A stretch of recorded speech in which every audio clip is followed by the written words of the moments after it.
Seatap dengan madu. Assalamualaikum warahmatullahi wabarakatuh. Apa kabar Bunda? Semoga Allah selalu memberi kebahagiaan. Jika serumah dengan madu yang seperti ini, apalagi banyak, mungkin setiap wanita akan merasa bahagia. Rasanya yang manis dan menyehatkan tentu jadi kesukaan banyak orang. Dan jika jumlahnya banyak bisa dijual jadi sumber penghasilan. Tapi jika dipaksa seatap dengan madu yang model ini, bagaimana Bun? Malam itu suamiku pulang dengan seorang wanita. Wanita itu seumuran denganku. Aku bingung siapa sebenarnya wanita itu.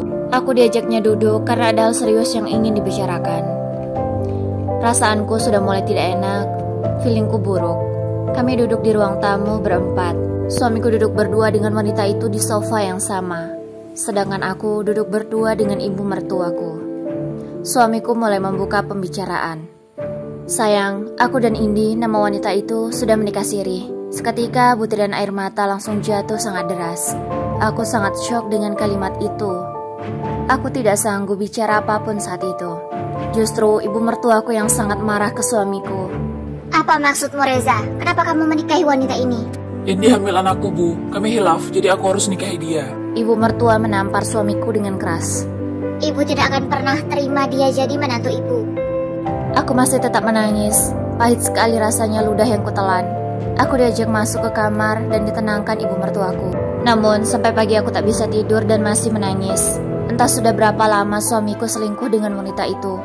Aku yang menunggu selama 6 tahun untuk hamil, tapi malah wanita itu yang hamil anak suamiku.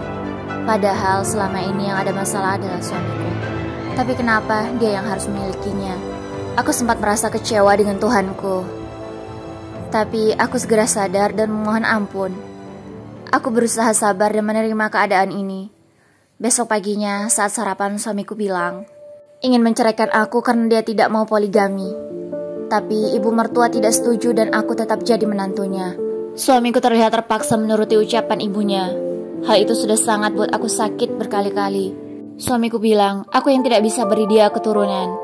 Sehingga dia memilih Indi saja yang jelas sedang hamil. Aku pun dengan tegas mengatakan tidak mau cerai. Tapi suamiku malah beri aku kejutan lagi. Maduku itu diajaknya tinggal di rumah kami.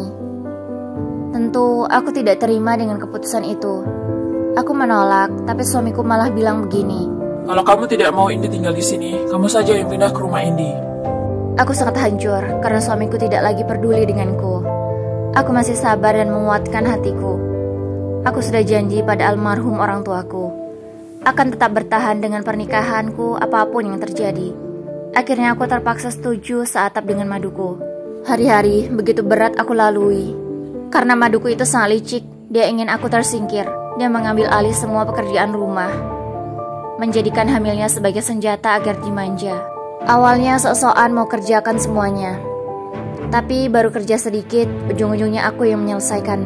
Dia selalu meminta suamiku tidur bersamanya. Sejak dia tinggal di rumah kami, tak pernah aku tidur lagi dengan suamiku. Aku masih tetap berusaha sabar dengan semuanya. Kalau dia tidak hamil, mungkin sudah aku hajar. 6 bulan berlalu sejak suamiku menikahi Indi. Tiba-tiba dia kesakitan, aku segera membawanya ke rumah sakit. Dokter segera ambil tindakan dan bayinya lahir. Aku kaget, kenapa sudah melahirkan? Bukankah baru 6 bulan? Aku bertanya pada dokter yang menanganinya. Kata dokter, bayinya sudah cukup umur 9 bulan. Aku semakin kaget dan bertanya-tanya di benakku.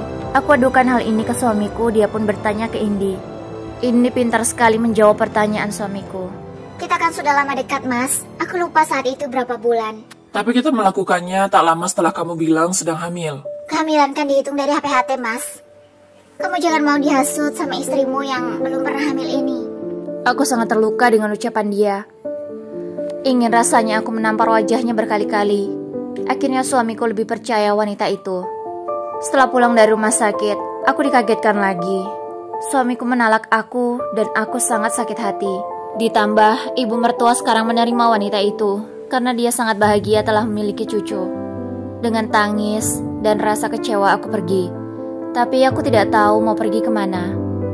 Aku duduk di pos kamling untuk beristirahat. Hingga semua gelap, tiba-tiba aku berada di rumah sakit. Kata dokter aku pingsan dan dibawa warga ke sini. Lebih kagetnya aku, dokter bilang aku hamil. Aku bahagia sekali dan segera mengabari suamiku. Aku tidak jadi bercerai, kami kembali rujuk. Di masa kehamilanku, aku difitnah maduku itu. Katanya, aku bukan hamil anak suamiku. Dia bilang aku ini selingkuh dari suamiku. Ingin kucabik-cabik mulut wanita itu. Tapi sayangnya aku tidak berdaya menerima fitnahnya. Akhirnya suamiku minta tes DNA setelah bayiku lahir. Entah kenapa suamiku begitu penurut pada wanita itu dan selalu percaya apapun yang dia katakan. Aku minta dibelikan rumah sendiri pada suamiku. Aku tidak mau stres karena seatap dengan wanita itu.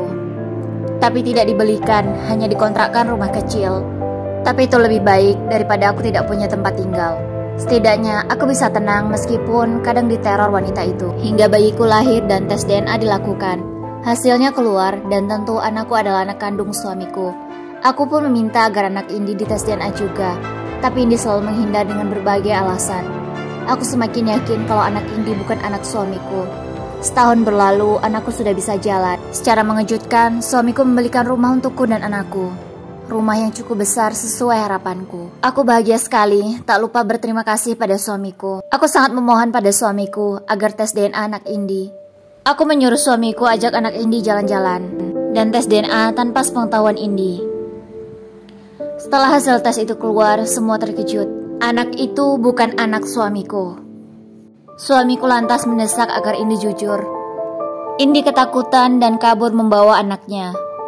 Tapi tak lama setelah dia kabur, aku dapat kabar Indi kecelakaan dan dia meninggal di tempat. Katanya dia menabrak pembatas jalan. Untung anaknya selamat. Tapi kami masih penasaran siapa ayah anak Indi. Setelah proses pemakaman selesai, kami mencari tahu kebenaran identitas anak Indi. Karena anaknya perempuan akan repot ke depannya. Setelah mengulik informasi ke sana kemari, ketemulah siapa ayah anak Indi yang sebenarnya. Ternyata Indi dulu sudah menikah siri dengan seorang laki-laki. Tapi suaminya meninggal karena kecelakaan. Dan Indi sedang hamil 3 bulan. Dia menjebak suamiku agar tidur dengannya dan minta dinikahi. Terungkaplah semua kebenarannya. Suamiku meminta maaf berlutut di depanku. Dia menyesali perbuatannya. Aku pun memaafkannya dan keluarga kami kembali lagi. Aku dan suamiku merawat anak Indi. Aku punya 2 anak sekaligus sekarang. Walaupun melalui peristiwa yang sangat sulit, tapi aku bisa mendapatkan kebahagiaan. Gimana bun? Sangat sedih sekali kisahnya kan? Tapi berakhir bahagia. Terkadang kita harus melalui proses yang sulit agar bisa bahagia nantinya. Karena hidup tanpa masalah bagai makan tanpa sambal. Gak ada pedas-pedasnya dan gak ada air mata. Oke bun, terima kasih yang sudah menonton. Semoga kalian selalu diberikan kesehatan.